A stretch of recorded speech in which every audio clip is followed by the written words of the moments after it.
Hello dear student, welcome to our channel Accountancy Learning Made Easy.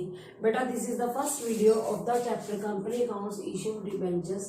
सबसे पहले तो मैं आपको ये बताना चाहती हूँ मीनिंग ऑफ डिबेंचर्स। डिबेंचर का मीनिंग क्या होता है? कहते हैं जैसे कंपनी है, कंपनी को क्या चाहिए था, फंड्स की रिक्वायरमेंट होती है, तो कंपनी क्या करती है, शेयर इशू करती है। लेकिन कंपनी को और फंड्स की जरूरत है तो कंपनी क्या कर लेती है, डिबेंचर इशू कर लेती है।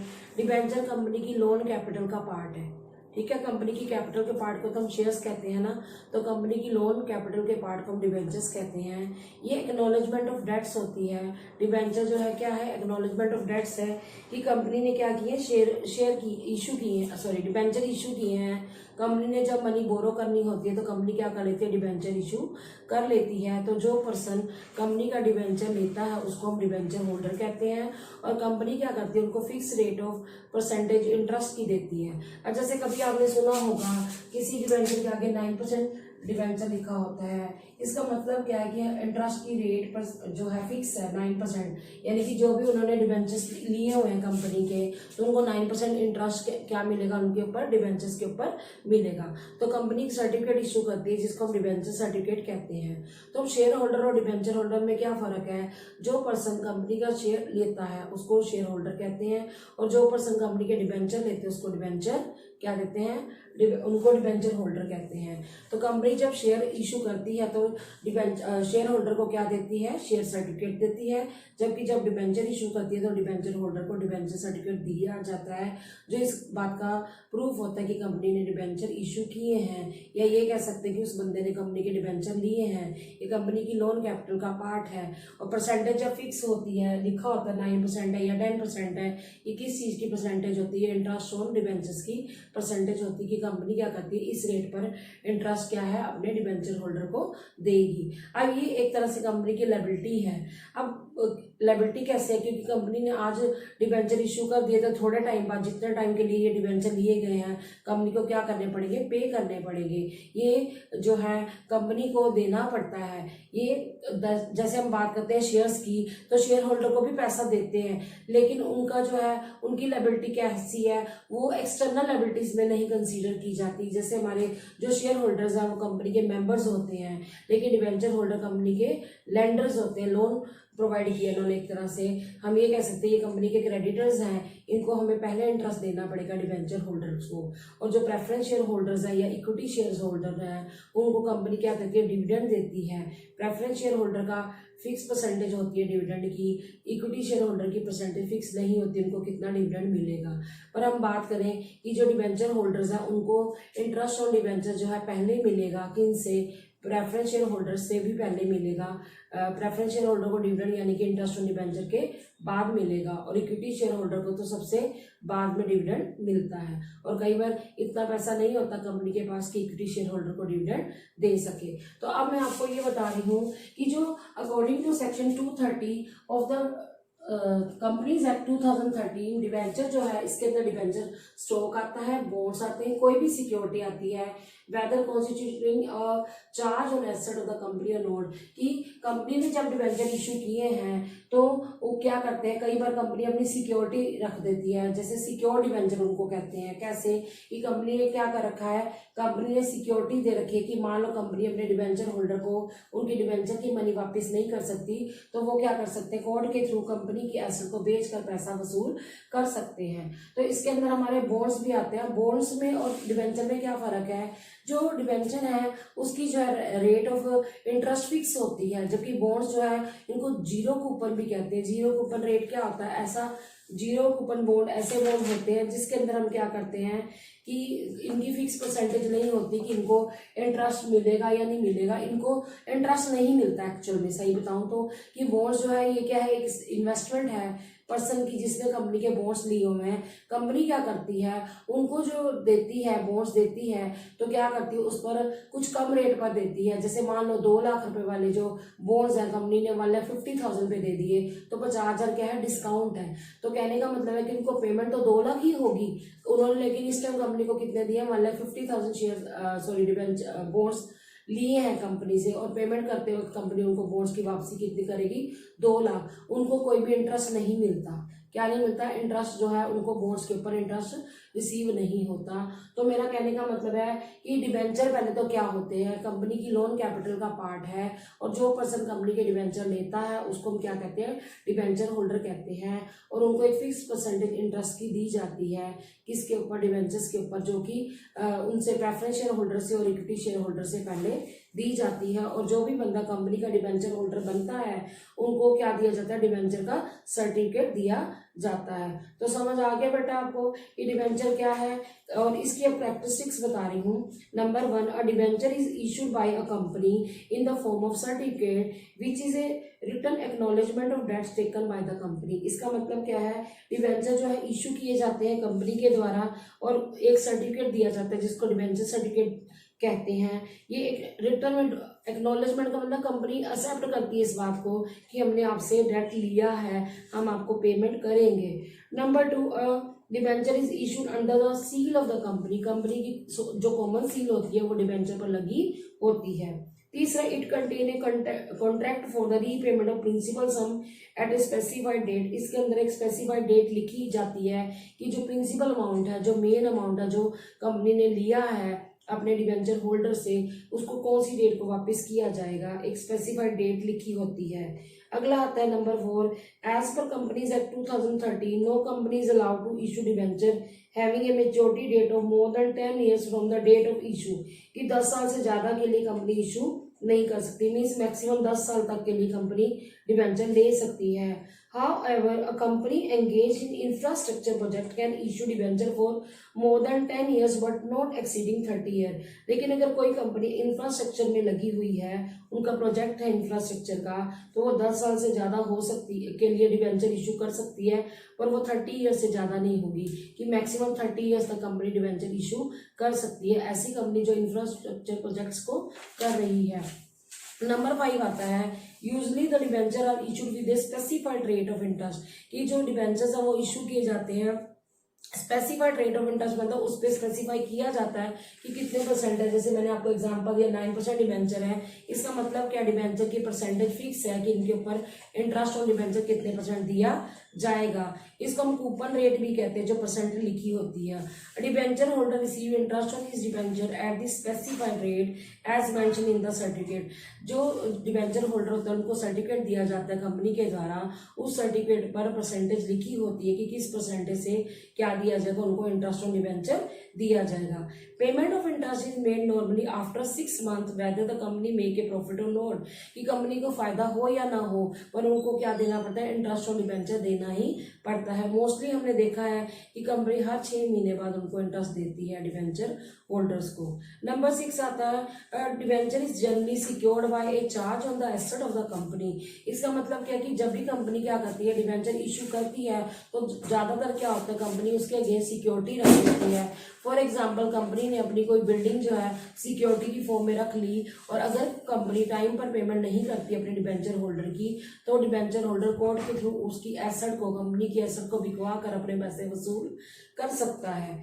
This means that if a company is unable to repay the debenture as per the terms of issue, the debenture holder can move the court and realise their money by getting the asset वो company से। समझ आ गया होगा कि जब company पैसे नहीं देती टाइम पर डिबेंचर होल्डर के, तो कंपनी कोर्ट की हेल्प कर ले सकता है, और क्या कर सकता है, कंपनी के एसेट को बिकवा कर अपने पैसे वसूल कर सकता है।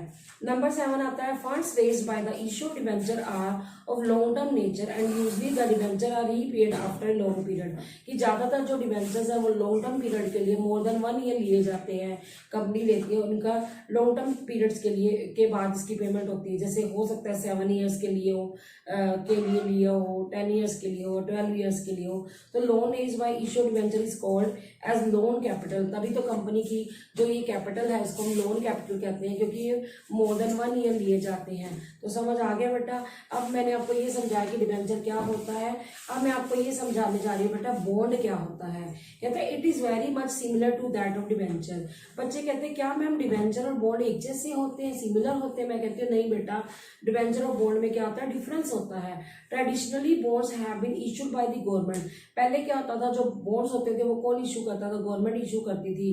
पर आजकल जो है सेमी गवर्नमेंट के द्वारा भी इशू किए जाते हैं, इवन की नॉन गवर्नमेंट ऑर्गेनाइजेशन भी क्या करती है, बॉन्ड्स को इशू करती हैं। अब डिवेंचर और बॉन्ड में क्या डिफरेंस है, अभी मैंने बताया था कि डिवेंचर की फिक्स परसेंटेज होती है। जैसे मैंने एग्जांपल दिया 9% डिवेंचर है, इट मींस डिवेंचर होल्डर को एक फिक्स परसेंटेज मिलेगी इंटरेस्ट ऑन डिवेंचर। 9% है तो 9% इंटरेस्ट मिलेगा, 10% है तो 10%, यानी कि डिवेंचर की परसेंटेज इंटरेस्ट की क्या होती है, फिक्स होती है। जबकि बॉन्ड्स है can be issued without pre determined rate of interest, कि उनको हम इशू कर सकते हैं, उसकी पहले से डिसाइडेड इंटरेस्ट की रेट नहीं होती। जैसे मैंने अभी आपको एक एग्जांपल दिया, मान लो कोई बंदा कंपनी के क्या लेता है, बॉन्ड्स लेता है, तो कंपनी क्या करती है, उनको कम रेट पर देती है। जैसे मान लो कंपनी ने 1.5 लाख रुपए वाले 2 लाख वाले बॉन्ड्स इशू किए हैं, जो 1.5 लाख में इशू किए, तो 50,000 डिस्काउंट है, तो वो बंदा जो कंपनी के बॉन्ड्स लेगा वो कंपनी को 1,50,000 ही देगा। पर जब पेमेंट करने की बारी आएगी, कंपनी उनको कितने पेमेंट करेगा, 2 लाख, तो इंटरेस्ट जो है बॉन्ड्स पर नहीं दिया जाता। तो समझ आ गया। यहाँ पर लिखा है डीप डिस्काउंट बॉन्ड और जीरो कूपन बॉन्ड्स, कि इनको जीरो कूपन बॉन्ड या डीप डिस्काउंट बॉन्ड कहा जाता है, कि इनको डिस्काउंट पर दिए जाते हैं, कि इनको जो भी कंपनी के क्या लेता है, बॉन्ड्स लेता है। अ डीप डिस्काउंट बॉन्ड और zero coupon bond is one which is issued without pre fixed rate of interest and it's issue price is heavily discounted. समझ आया। जैसे मैंने अभी आपको बताया कि बंदे ने क्या किया, 1,50,000 रुपये कंपनी को दे दिए और कंपनी उसको 2 लाख की पेमेंट करेगी। इट मीन्स उनको इंटरेस्ट तो नहीं मिलेगा, पर क्या होगा, कंपनी उनको पहले ही कम रेट पर क्या करिए, उनसे ले कम रेट ले रही है। जैसे 1,50,000 ले लिया, पेमेंट कंपनी क्या करेगी, 2 लाख करेगी।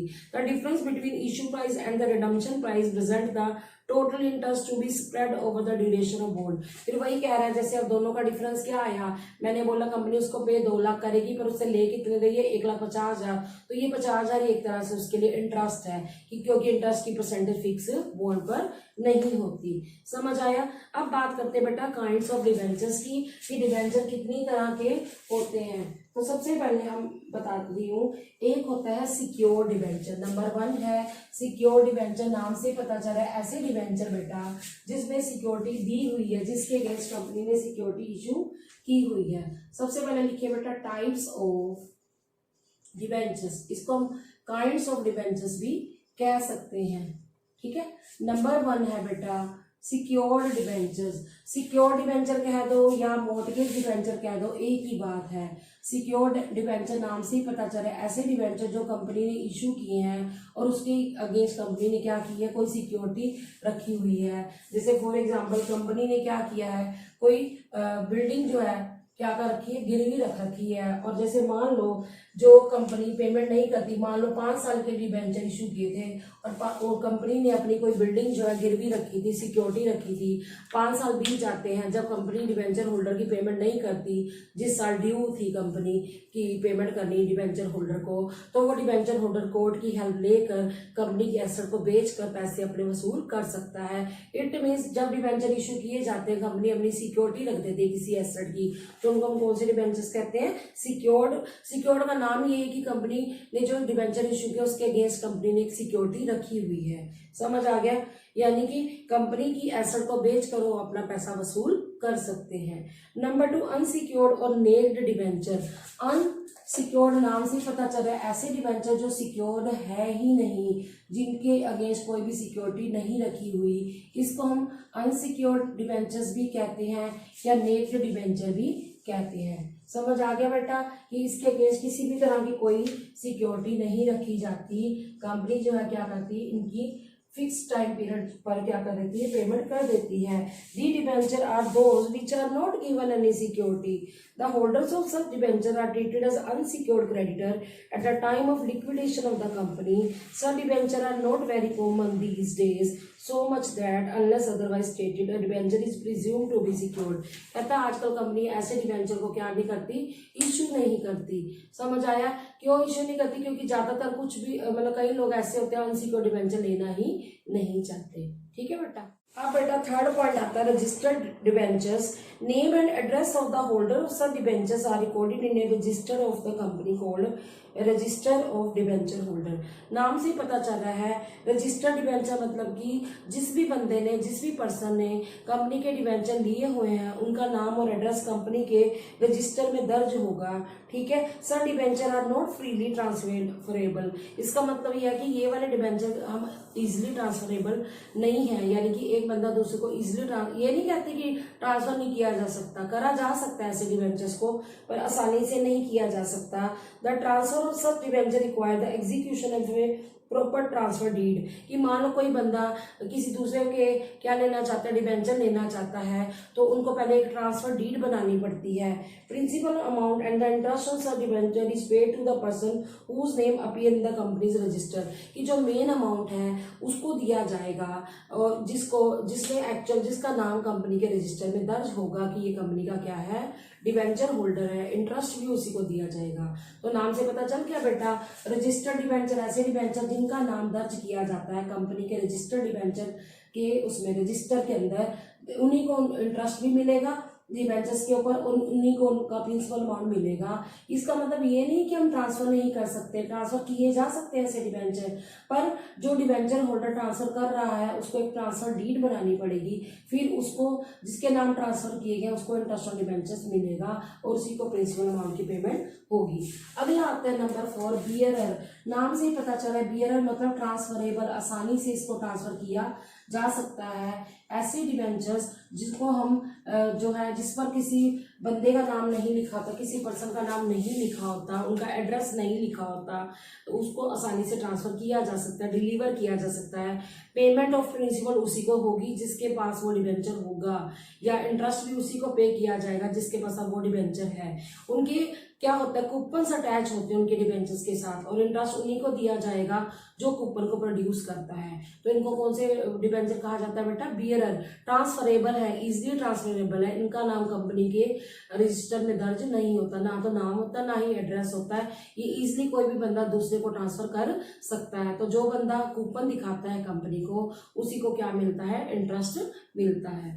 अगला आता है नंबर 5 रिडीमेबल डिबेंचर्स। बेटा रिडीमेबल नाम से पता चल रहा है ऐसे डिबेंचर जिनकी टाइम पीरियड फिक्स होता है कि उनकी पेमेंट कब होगी, इनको रिडीमेबल डिबेंचर्स कहते हैं। जैसे मान लो कंपनी जब डिबेंचर इशू कर रही थी तो पहले से ही फिक्स कर लिया गया था क्या कि आपकी पेमेंट जो है एक स्पेसिफाइड पीरियड में कर दी जाएगी, या तो लमसम होता है एक ही बार में पेमेंट हो जाएगी या इंस्टॉलमेंट में करेंगे, ये डिपेंड करता है पहले से क्या डिसाइड क्या हुआ था कंपनी का डिबेंचर होल्डर के साथ। जैसे मान लो कंपनी ने जब डिबेंचर इशू किए थे तो पहले से ही बता दिया था उस डिबेंचर होल्डर को कि आपकी 5 साल बाद पेमेंट हो जाएगी। तो जब 5 साल बीत जाते हैं तो कंपनी अपने डिबेंचर होल्डर को क्या कर देते हैं, उनकी मनी वापस कर देता है। तो इसको हम क्या कहते हैं, रिडीमेबल मतलब पेएबल डिबेंचर। पेएबल मतलब जिनकी टाइम पीरियड पहले से फिक्स कर दिया गया था इशू के टाइम। अगला आता है बेटा इरिडीमेबल। नाम से पता चला जिनका टाइम पीरियड फिक्स नहीं था। जब कंपनी ने क्या किया, कंपनी ने बेटा जब अपने ये डिबेंचर इशू किए थे तो डिबेंचर होल्डर को नहीं बताया था कि उनके टाइम पीरियड कितना होगा, कितने साल बाद उनकी पेमेंट होगी, डिबेंचर होल्डर को कितनी पेमेंट, सॉरी अमाउंट की बात नहीं करी मैं, बात कर रही हूँ टाइम की कि किस टाइम पेमेंट की जाएगी। ज़्यादातर कहता है which are not repayable by the company during its life time. Company अपनी लाइफ टाइम में इनकी पेमेंट नहीं करती। कंपनी तब पे करती है जब कंपनी की लिक्विडेशन होती है। लिक्विडेशन का मतलब होता है जब कंपनी बंद होती है, तब कंपनी क्या करती है, बंद करते वक्त इन डिबेंचर होल्डर की क्या करती है, पेमेंट करती है, क्योंकि इन्होंने पहले से डिसाइड किया ही नहीं था कि कब अपने डिबेंचर होल्डर के मनी की क्या करेगी, पेमेंट करेगी। उसके बाद आता है बेटा नंबर 7 कन्वर्टिबल डिबेंचर्स। कन्वर्टिबल नाम से पता चला है ऐसे डिबेंचर जिनको कन्वर्ट किया जा सकता है, किसमें, शेयर्स में। जैसे कई बार क्या होता है, कुछ डिबेंचर होल्डर्स ना ये चाहते हैं कि हमारे जो डिबेंचर्स है उसको कन्वर्ट कर दिया जाए शेयर्स के अंदर, तो उनको कन्वर्टिबल डिबेंचर कहते हैं। तो दोबारा से बताती हूँ कि convertible debenture are those debenture बेटा which are convertible into equity और other securities at a stated rate of exchange either at the option of debenture holder और at the option of the company after a specified specified period, इसका मतलब है कि कुछ time period बाद अगर debenture holder चाहे या कंपनी चाहे तो क्या कर सकती है, अपने डिबेंचर को किस में कन्वर्ट कर सकती है, शेयर में कन्वर्ट कर सकती है। तो क्या होगा, पहले उनको इंटरेस्ट मिलता था डिबेंचर्स पर, तो अब क्या मिलना शुरू हो जाएगा, डिविडेंड मिलना शुरू हो जाएगा। डिविडेंड क्या होता है बेटा, कंपनी के प्रॉफिट का पार्ट होता है। तो कहते कि ना when only a part of the amount of debentures is convertible into shares, such debentures are called partly convertible. कि कभी क्या होता है कि सारे पार्ट नहीं, जैसे डिबेंचर्स हैं तो उनमें से कुछ जो है डिबेंचर क्या करना चाहते हैं, डिबेंचर होल्डर क्या करना चाहते हैं कि कुछ को हम क्या कर दें, शेयर्स में कन्वर्ट कर दें, तो उनको हम क्या कहेंगे, पार्टली कन्वर्टिबल डिबेंचर कहेंगे। When the full amount of debentures is convertible into shares, such debentures are fully convertible. यानी कि मान लो एक बंदा है जिसके 1 लाख डिबेंचर्स है, जिसने लिए हुए हैं कंपनी के 1 लाख, वो सिर्फ क्या कहता है, मेरे 80,000 जो है डिबेंचर्स को क्या कर दो, कन्वर्ट कर दो शेयर्स में, तो उसको पार्टली कन्वर्टेबल डिबेंचर्स कहेंगे। लेकिन क्या है, मान लो एक बंदा है जिसके 1 लाख डिबेंचर्स हैं, वो सारे के सारे कन्वर्ट कराना चाहता है शेयर्स में, तो उसको कौन से कहेंगे, फुल्ली कन्वर्टेबल डिबेंचर कहेंगे। तो सेबी जो है, security exchange board of India, वो गाइडलाइन देता है, require that where the conversion is to be made at or after 18 months from the date of allotment but before 36 months, any conversion in part or whole shall be optional on the part of debenture holder। SEBI क्या कहता है कि जब भी conversion करनी है, कब 18, जब कंपनी ने क्या कर दिया था, उनको डिबेंचर अलॉट कर दिए थे, 18 महीने से पहले नहीं कर सकता वो, 18 महीने लेकिन 36 मंथ से पहले, यानी कि 18 to 36 मंथ के बीच में कन्वर्जन क्या करी जा सकती है। कन्वर्जन पार्टिबल भी हो सकती है, होल शेल भी ऑप्शनल, वो उसके ऊपर है, उसकी मर्जी है, वो करना चाहे तो वो कर सकता है। यानी कि 18 महीने से पहले वो अपने डिबेंचर को कन्वर्ट नहीं कर सकता शेयर्स में। 36 मंथ से मैक्सिमम, यानी कि टाइम लिमिट कितनी है, 18 मंथ टू 36 मंथ है। ये डिबेंचर होल्डर के ऑप्शन है कि वो क्या करना चाहता है, अपने डिबेंचर्स को शेयर्स में कन्वर्ट करना चाहता है या नहीं। तो कन्वर्टेबल डिबेंचर आजकल ज़्यादा पॉपुलर हो गए हैं, क्योंकि लोग क्या करते हैं, पहले थोड़ा टाइम तो वो उसको डिबेंचर में ही रहने देते हैं, इंटरेस्ट रिसीव करते हैं डिबेंचर्स के ऊपर, और बाद में उसको क्या कर देते हैं, शेयर्स में कन्वर्ट कर लेते हैं। समझ आया? तो इनको हम कौन से डिबेंचर कहते हैं बेटा, कन्वर्टिबल डिबेंचर्स कहते हैं। तो क्लियर हो गया, मैंने अभी आपको क्या समझाया कि डिबेंचर्स क्या होता है, फिर मैंने आपको इसकी कैरेक्टरिस्टिक समझाई कि क्या होती है, फिर मैंने आपको इसकी क्या बताई है बेटा, टाइप्स कराई हैं। अब मैं आपको बेटा शेयर और डिबेंचर में डिफरेंस बताने जा रही हूँ कि कुछ बच्चे कहते हैं मैम हमें शेयर भी वैसा ही लगता है, डिबेंचर भी वैसा लगता है, तो अब दोनों में क्या फर्क है। तो बेटा इस पॉइंट को समझ लेना, जो शेयर है ना, जो कंपनी की कैपिटल का पार्ट है, कंपनी की कैपिटल छोटे छोटे हिस्सों में बटी हुई है, उन हिस्सों को कंपनी क्या कहते हैं, उनको हम शेयर्स कहते हैं। और कंपनी की जो लोन कैपिटल है, वो उसकी पार्ट को हम क्या बोलते हैं बेटा, डिबेंचर कहते हैं। तो समझ आया, कंपनी जो है जो जिनको देती है, पब्लिक को शेयर देती है, तो वो कंपनी का क्या बन जाता है बेटा, शेयर होल्डर बन जाता है। लेकिन जो कंपनी का डिबेंचर लेता है, वो कंपनी का क्या बन जाता है, डिबेंचर होल्डर बन जाता है। और क्या डिफरेंस है बेटा, अभी आपको बता रही हूँ वैसे, लेकिन इतना बताती हूँ, जब कंपनी शेयर इशू करती है तो शेयर होल्डर को क्या मिलता है, डिविडेंड मिलता है, प्रॉफिट का हिस्सा मिलता है। और डिबेंचर होल्डर को क्या मिलता है बेटा, इंटरेस्ट मिलता है डिबेंचर्स के ऊपर। तो कंपनी का जो वो मेंबर होता है, कौन, शेयर होल्डर, लेकिन डिबेंचर होल्डर कंपनी का लेंडर है, क्रेडिटर है, क्योंकि उसने कंपनी से क्या करना बेटा, पैसे लेने हैं। अब आपको मैं डिफरेंस बता रही हूँ, पहले नंबर 1 मैं बता रही हूँ, ये बताने जा रही हूँ कि बेसिस क्या है इसका, डिफरेंस का, बेसिस ऑफ डिफरेंस या डिस्टिंक्शन कह दें, दोनों में क्या डिफरेंस है। ये पॉइंट्स आपको बहुत अच्छे से समझ आ जाएंगे। सबसे पहले मैं बात कर रही हूँ शेयर्स की, फिर मैं बात करूंगी डिबेंचर्स की, तो इसको समझ लो बेटा। नंबर 1 बेस है बेटा कैपिटल वर्सेस लोन। अभी मैंने आपको बताया था जो शेयर्स हैं वो कंपनी की किसका पार्ट होते हैं, सोचो जरा, अभी बताया था मैंने आपको, कंपनी की कैपिटल का पार्ट होते हैं। लेकिन जो डिबेंचर हैं वो कंपनी की लोन कैपिटल का पार्ट होते हैं। ये पॉइंट समझ लेना कि a share is a part of capital, ये कंपनी का क्या है, कैपिटल का पार्ट है, जबकि जो डिबेंचर है वो कंपनी की लोन का पार्ट है। ये किसका पार्ट है बेटा, कंपनी की कैपिटल का पार्ट है, और डिबेंचर जो है कंपनी की लोन कैपिटल का पार्ट है। ये पॉइंट समझ लेना। दूसरा पॉइंट है डिविडेंड। अभी मैंने आपको बताया बेटा क्या कि जो कंपनी के शेयर होल्डर्स होते हैं उनको हम क्या देते हैं, डिविडेंड देते हैं। डिविडेंड मीन्स प्रॉफिट का हिस्सा देते हैं। और डिबेंचर होल्डर को क्या मिलता है बेटा, उनको इंटरेस्ट मिलता है उनके डिबेंचर्स के ऊपर, जो कि फिक्स होता है। ठीक है। और कंपनी के वो कौन होते हैं, लेंडर्स होते हैं, उन्होंने लोन दिया एक तरह से कंपनी को, तो उनको क्या मिलेगा बेटा, उनको इंटरेस्ट मिलेगा। और ये कंपनी के शेयर होल्डर क्या होते हैं बेटा, मेंबर्स होते हैं, तो इनको क्या मिलेगा, प्रॉफिट का हिस्सा मिलेगा। उस प्रॉफिट के हिस्से को हम क्या बोलते हैं बेटा, डिविडेंड कहते हैं। उसके बाद आता है थर्ड पॉइंट बेटा, लिखिए नंबर 3, फ्लक्चुएटिंग और फिक्स रेट। फ्लक्चुएटिंग का मतलब पता ही चल रहा है, जो फ्लक्चुएट होता रहता है, कम ज्यादा होता रहता है। इनके डिविडेंड की परसेंटेज फिक्स नहीं होती। कई बार जैसे अगर तो फिक्स हो तो ठीक है, इनकी फिक्स होगी, लेकिन कई कई बार क्या आपकी फ्लक्चुएट होती है, कभी कितने परसेंट डिविडेंड मिल जाता है और कभी कभी क्या होता है, डिविडेंड की परसेंटेज फिक्स नहीं होती। जबकि जो हमारे डिबेंचर्स होल्डर हैं उनको डिविडेंड क्या मिलता है, सॉरी इंटरेस्ट क्या मिलता है, एक फिक्स परसेंटेज मिलती है। क्योंकि मैंने अभी जैसे एक एग्जांपल दिया था पहले कि 9% डिवेंचर है, इसका मतलब क्या, उनकी परसेंटेज इंटरेस्ट की क्या है, फिक्स है। तो इसकी मैं बता रही हूँ रेट ऑफ डिविडेंड में फ्लक्चुएशन आती है, इसमें डिविडेंड में फ्लक्चुएट होता रहता है।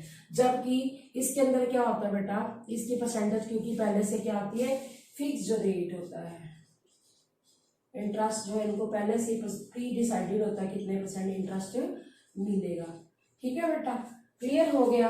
मैं तीनों पॉइंट दोबारा बताती हूँ कि कंपनी के जो शेयर्स हैं वो कंपनी की कैपिटल का पार्ट होते हैं, जबकि कंपनी के डिबेंचर कंपनी की लोन कैपिटल का पार्ट होते हैं। सेकंड पॉइंट क्या है बेटा, इनको फिक्स परसेंटेज, इनको क्या मिलता है, शेयर होल्डर को जो कंपनी का शेयर लेता है उनको कंपनी डिविडेंड देती है, प्रॉफिट का पार्ट देती है। जबकि डिबेंचर होल्डर को क्या मिलता है बेटा, इंटरेस्ट मिलता है डिबेंचर्स के ऊपर।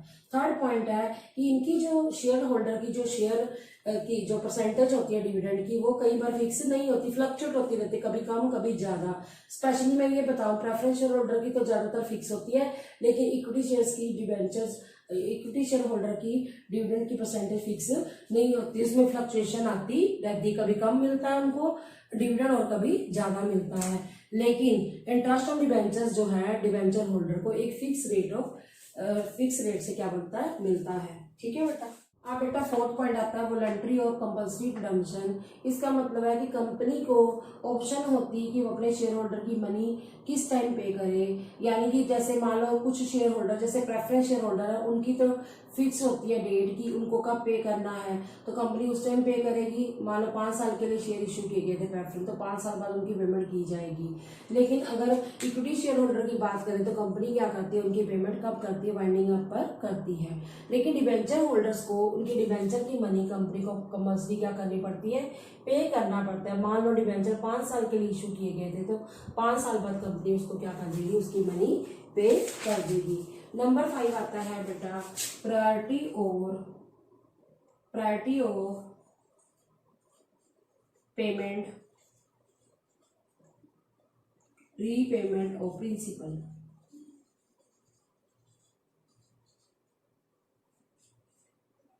Repayment of principal at the time of winding up,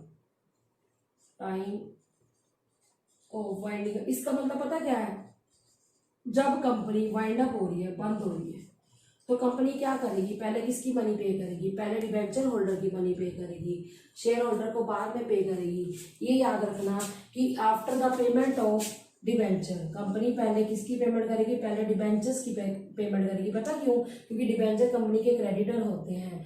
after the payment of debenture करेगी, after the payment of debenture, यानी कि डिबेंचर की पेमेंट पहले की जाएगी, शेयर्स की पेमेंट क्या की जाएगी, बाद में की जाएगी। तो आप ये यहाँ पे लिख लीजिए, before the payment of shares से पहले डिबेंचर्स की क्या की जाएगी बेटा, पेमेंट की जाएगी। मान लो कंपनी की लिक्विडेशन का टाइम आ गया, टाइम पीरियड कंपनी का जो है वाइंडिंग अप आ गया, जब कंपनी क्या हो रही है, बंद हो रही है, तो कंपनी क्या करेगी बेटा, पहले अपने डिबेंचर होल्डर की पेमेंट करेगी, उसके बाद अपने इक्विटी शेयर्स या मतलब पहले डिबेंचर होल्डर की, फिर हम कह देते हैं प्रेफरेंस शेयर होल्डर की, फिर इक्विटी शेयर होल्डर की पेमेंट करेगी। समझ आ गया। उसके बाद बेटा आता है नंबर 6, सिक्योर्ड और अनसिक्योर्ड। तो आपको मैं ये बता दूं, जो शेयर्स हैं वो अनसिक्योर्ड है, इनको ज़्यादा रिस्क होता है, जबकि जो हमारे डिबेंचर्स हैं वो फिर भी सिक्योर्ड होते हैं, क्योंकि इनकी सिक्योरिटी होती है, उनको रिस्क थोड़ा कम होता है। कई बार क्या होता है, डिबेंचर सिक्योर्ड इशू कर लेती है कंपनी, जिनमें उनको एक सिक्योरिटी दे दी जाती है कि कंपनी जब उनकी डिबेंचर की मनी पे नहीं कर पाती तो वो कंपनी कोर्ट के थ्रू कंपनी की एसेट्स को बिकवार कर क्या कर सकते हैं, अपनी मनी को रिसीव कर सकते हैं। अनसिक्योर्ड और सिक्योर्ड, तो ज़्यादा सिक्योर्ड कौन से हैं, ज़्यादा सिक्योर्ड तो बेटा डिबेंचर्स होते हैं, क्योंकि उनकी मनी का रिस्क कम होता है, क्योंकि उनको कई बार क्या मिलती है, सिक्योरिटी मिलती है, जबकि जो शेयर्स है वो अनसिक्योर्ड होते हैं, क्योंकि उनको रिस्क डिबेंचर होल्डर से ज़्यादा होता है। समझ आ गया बेटा। अगला पॉइंट आता है बेटा restriction on issue, restriction on issue at discount. Company क्या करती है, जब शेयर इशू करती है तो या तो पार पर इशू करती है या फिर क्या करती है, एट प्रीमियम इशू करती है। कंपनी जो है शेयर इशू किस पर नहीं कर सकती, डिस्काउंट पर नहीं कर सकती। कंपनी सिर्फ सर्ट शेयर्स कौन से होते हैं, जो शेयर्स कंपनी अपने एम्प्लॉयज़ को देती है या अपने डायरेक्टर्स को देती है, वो जो है डिस्काउंट पर इशू कर सकती है, लेकिन कभी भी अपने फ्रेश शेयर इशू नहीं कर सकती। रिस्ट्रिक्शन होती है, can not issue, company can not issue share at discount except, सिर्फ कर सकती है अगर कंपनी तो सेट इक्विटी शेयर्स, कि कंपनी अपने जो इक्विटी शेयर्स हैं अपने एम्प्लॉयज को, अपने डायरेक्टर्स को कम रेट पर इशू कर सकती है, डिस्काउंट पर इशू कर सकती है। पर कंपनी भी फ्रेश इशू किस पब्लिक को नहीं कर सकती शेयर्स डिस्काउंट पर, यानी कि कंपनी पार पर इशू कर सकती है शेयर्स, कंपनी प्रीमियम पर शेयर इशू कर सकती है पर डिस्काउंट पर नहीं कर सकती। सिर्फ sweat equity share company discount पर इशू कर सकती है, पर डिबेंचर को हम इशू कर सकते हैं, can be issued at discount. Even की डिबेंचर पार पर इशू करने हो तब भी कंपनी कर सकती है, प्रीमियम पर इशू करने हो तब भी कर सकती है, और कंपनी डिस्काउंट पर इशू करना चाहे डिबेंचर उसको इशू कर सकती है। नंबर 8 बेटा वोटिंग राइट। अब मैं आपको ये बताना चाहती हूँ, जो कंपनी के शेयर होल्डर्स होते हैं, इक्विटी शेयर होल्डर स्पेशली, वो कंपनी के क्या होते हैं, वो कंपनी के ओनर्स होते हैं, तो उनको क्या मिलता है, वोटिंग राइट होता है। ठीक है, कंपनी की वो मीटिंग को अटेंड कर सकते हैं, वो पार्टिसिपेट कर सकते हैं, इनको वोटिंग राइट होता है। और जो डिबेंचर होल्डर होते हैं इनको कोई भी वोटिंग राइट नहीं होता, क्योंकि कंपनी के वो क्या नहीं होते, वो कंपनी के शेयर होल्डर नहीं होते, वो कंपनी के ओनर्स नहीं होते, उनको किसी भी तरह का कोई वोटिंग राइट नहीं होता। वो कंपनी मीटिंग्स में अटेंड नहीं कर सकते, पार्टिसिपेट नहीं कर सकते मीटिंग को। तो समझ आया कि अब मैं फिर बताना चाहती हूँ कि शेयर्स क्या हैं। कंपनी की कैपिटल के पार्ट को शेयर्स कहते हैं और कंपनी की लोन कैपिटल को हम डिबेंचर्स कहते हैं। समझ आया। उसके बाद मैंने बताया कि इनको जो है डिविडेंड दिया जाता है शेयर होल्डर्स को, और डिबेंचर होल्डर को इंटरेस्ट दिया जाता है। नंबर 3 मैंने बताया था डिविडेंड तभी दिया जाएगा, dividend is paid only when there is a profit. अगर क्वेश्चन में हमें क्या होगा, कंपनी का प्रॉफिट होगा तो डिविडेंड दिया जाएगा, अगर नहीं होगा फिक्स रेट डिविडेंड नहीं दिया जाएगा। फिक्स उन्हीं को दिया जाएगा जो प्रेफरेंस शेयर होल्डर की परसेंटेज फिक्स होती है कि इनको इतना देना, अदरवाइज इक्विटी शेयर होल्डर की परसेंटेज फिक्स नहीं होती, और डिबेंचर होल्डर को एक फिक्स रेट से इंटरेस्ट दिया जाएगा प्रॉफिट में से। नंबर 4 वॉलंटरी, मैंने बताया था कि जो शेयर्स हैं वो कंपनी की मर्जी होती है कि कंपनी उनकी पेमेंट कब करेगी, लेकिन डिबेंचर होल्डर को उनकी पेमेंट मनी की क्या करनी पड़ती है, पहले से फिक्स कर दी जाती है कि जब इशू किए जाते हैं डिबेंचर पहले से डिसाइड कर लिया जाता है इनकी पेमेंट की डेट कौन सी होगी। उसके बाद priority of repayment of principal, मैंने बोला कि कंपनी जब वाइंड अप होती है तो पहले पेमेंट डिबेंचर होल्डर की होती है, बाद में शेयर होल्डर की पेमेंट होती है। उसके बाद आता है सिक्योर्ड अनसिक्योर्ड वाला, मैंने पॉइंट बताया कि जो शेयर्स होते हैं वो अनसिक्योर्ड होते हैं। क्यों? क्योंकि उनको रिस्क बहुत ज़्यादा होता है, क्योंकि उनकी मनी वैसे भी बाद में पेमेंट होती है, जबकि डिबेंचर होल्डर का रिस्क क्या होता है? कम होता है। मैं ये नहीं कहती उनमें रिस्क नहीं है, लेकिन वो थोड़ा सा शेयर होल्डर से क्या होता है? कम होता है।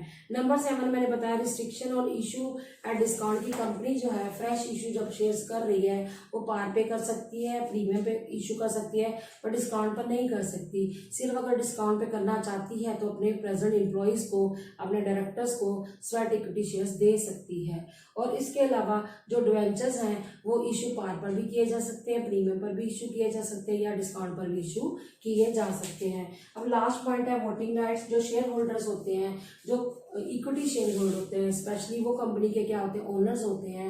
उनको कंपनी की मीटिंग को पार्टिसिपेट करने का हक होता है और वोटिंग राइट देने का हक होता है, जबकि डिबेंचर होल्डर को क्या नहीं होता बेटा? वोटिंग राइट करने का अधिकार नहीं होता। क्यों? क्योंकि वो कंपनी के ओनर्स नहीं होते।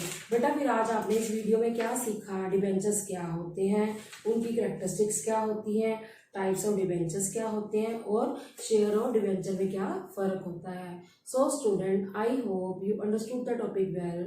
Stay tuned with me in the next video. Thanks for watching.